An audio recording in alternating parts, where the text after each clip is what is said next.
Day 680 of the Ukrainian War Map, also known as the Russo-Ukrainian War. Juzzy here, and today is another update as I take a simplified and down-to-earth approach to some of the most important happenings on the ground in Ukraine.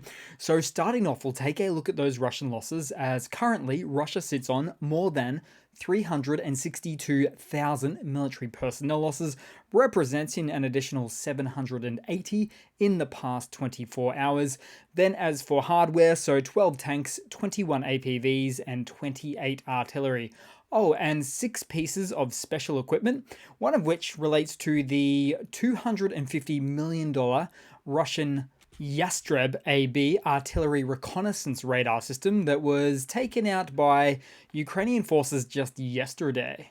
Then we'll head across to the map and start out in central Russia today, as another notable factory fire occurred. This time at the Krasnoyarsk aluminum plant belonging to Rusal, which is short for Ruski Aluminum, which is yet another factory in Russia that is known to supply materials which have civilian and military applications. Then we'll head across to Moscow, as in a significant display of infiltration capabilities, the Ukrainian Partisan group has successfully gathered and disclosed detailed information on Russian military equipment and locations after a recent intelligence operation by an Atesh agent posing as a conscript of all things and gaining access into a base, which has revealed extensive data about armaments at a Russian military unit in Noginsk near Moscow. As such, this comprehensive inventory, now in the hands of the Ukrainian Defense Forces, includes information on equipment being prepared for deployment to the Donetsk front. So that's just impressive. I guess it's just that easy to overcome security and walk into these military bases of Russia. And do note, the Atesh group is quite international in a way, as it's very well known, this group, for also performing the same type of operations within many locations of Russian-occupied Ukrainian territories. Then moving across to Belgorod, still in Russia today, as never a quiet day in the region right now, as Russian air defenses continue to nervously fire off missiles, it seems. And with Russia clearly appearing to have quite the imperfect friend or foe identification technology on their air defense systems and networks, it's led to Russian Air Force telegrams expressing some real concerns that yet another possible friendly fire incident has occurred in the north. Oh, and then also in Belgorod, oddly enough, it was found that there was a Russian Fab 500 located on the ground and presumably destined for Ukraine originally. Now, these Fab 500s are winged kit upgrades that have a gliding and correction module designed to extend the range of conventional munitions. But there have been numerous reports now about their reliability in contrast to their Western counterparts, such as the somewhat well-known JDAMs, that are said to have superior accuracy and reliability, not to mention range as well. Then moving across to the Ukrainian map into the Donbass, into the Bakhmut direction, in fact, as fighting has been quite fierce. For instance, near to Avdiivka, lines of control didn't change, but Russia maintains their efforts to go forward to Chasiv Yar. Then right next door from Klishchivka to Andrivka, Ukrainian sources claim a renewed Russian offensive in the works at these locations as an accumulation of forces was recorded. So with these two news pieces combined, you can tell that Russia is going for a Bakhmut 2.0, if you will, to regain this lost territory in the green. Then to Avdiivka, as Bradley M2s are at it again using their 25mm cannon against Russian forces, particularly in the north once again.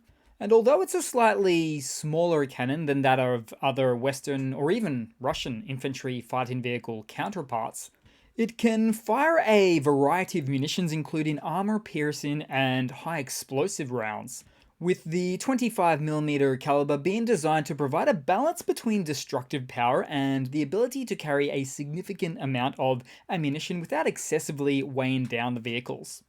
Also, the Bradley's superior optics make for a first detection and first shoot scenario, which generally causes the older Russian BMP-1 IFVs to get caught by surprise and subsequently turn around to try to escape, but only to reveal their much less armoured and therefore softer and more vulnerable backsides, causing the Russian vehicles to simply be taken out in the process. And so encounters just like these underlines the huge importance of first detection and engagement in armoured warfare. In fact, this will also be one of the profitable qualities of the upcoming F-16 fighter jets into Ukraine. Then moving just south to the Marinka direction, as it was noted that a Russian MTLB helped demine a Ukrainian field. Then moving along, because somewhere in the southeast, a Russian BMP-2 was spotted parked right next to a boatload of its own TM-62 anti-tank mine stockpile. Then a Ukrainian reconnaissance drone came along and discovered it and ordered a Ukrainian FPV drone to make light work of that scenario. Then moving across to the Zaporizhzhia Oblast, as the SSO of the AFU, which is the Special Operation Forces branch of the Armed Forces of Ukraine, had very precisely gotten rid of a Zala drone and its Russian command crew in the just north of Tokmak. And you can't see it here, but beneath the plume of smoke at the time was a supply truck, a crew, and a Zala drone on the ground. Then we'll head across to some news for the day, as there's been some news on the topic of the US ATACMS missiles recently, stating that some of the stockpile of the missiles have a soon-to-be upcoming expiry date or a very recently passed expiry date, causing them to be decommissioned one by one soon, which would potentially be more expensive than sending them to Ukraine, where they could be put to good use. And with some of the ATACMS stockpile now being almost 30 years old, I would expect that some of these will somehow find their way to Ukraine in the not too distant future. After all, Ukraine has used them before, to much success, might I add, and has all the necessary training and equipment to fire them off again. Then in some other news, the Czech Republic has delivered 26 units of the modernized version of the Dana M2 self-propelled artillery to Ukraine, along with ammunition. And these self-propelled howitzers run on the 8x8 wheeled platform and use the Soviet-sized 152mm artillery shells. And most impressively, this upgraded Czech variant commenced production in just 2018. So it's by no means some old Soviet junk. Then in some other news, so Germany has still not yet greenlit the sending of its Taurus missiles to Ukraine, which have a range of about 500 kilometers or about 300 miles. As such, Zelensky took to his nightly address to advise that Taurus missiles can allow Ukraine to destroy the 4 billion Kerch Bridge, isolating the Crimean Peninsula from the Russian Federation, and reducing the number of attacks from this region. And, well, he's not wrong, as it could really be a useful platform to assist in the deoccupation of Russian-occupied Crimea. So hopefully continued pressure like this will later on yield better results for a Taurus missile delivery outcome.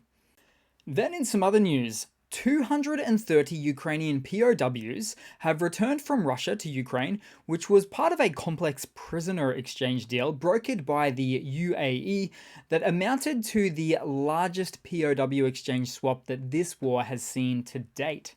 And as part of that deal, Russia also received back 248 well-fed Russian soldier POWs that in all likelihood will probably not even leave occupied Ukraine, but instead get recycled back into the front lines.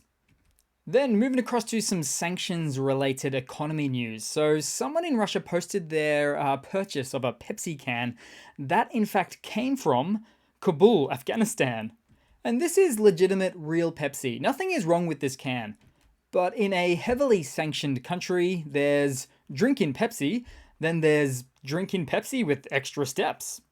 And that's what Russia is doing here. So these are economic sanctions extra steps, making it more expensive, making it take longer to import and receive. Also, importing it in smaller volumes, much smaller volumes, thereby jacking up the price. Plus, so it's generally more expensive to purchase. Plus, Afghanistan has to get its cut of it too. Not to mention you're paying double the freight. So by the time the product eventually lands on the store shelves of your Russian version of a 7-Eleven, then, like I said, it's Pepsi with extra steps. And indeed, with an inflated cost. Then moving across to a quick off-brand funny to round it all off for today, guys. So, Putin recently made a speech where he admitted that most Russian citizens live paycheck to paycheck. In fact, he said it was the vast majority of citizens that do. And yet, who's been in power in Russia for nearly 25 years? Of course, Putin has, where he's been in power as either prime minister or president since late 1999 to now 2024, which really makes for an undeniable quarter-of-a-century track record for this quote-unquote politician. This guy should have been spending a bit more time on internal policy instead of external foreign policy for all those years. Actually, what he was doing was spending 25 years consolidating power, so much so that he could get to the point where the vast majority are living paycheck to paycheck and can no longer threaten him in any such way that would make for him, say, losing an election. That's our Putin. Some very, very limited accountability right there. So that's it for today, guys. Thanks again for watching. Like I said, bit of a quicker video today, and I'll certainly see you guys tomorrow. But yeah, please continue to like and comment, and I hope to see each and every one of you in the next video. Cheers.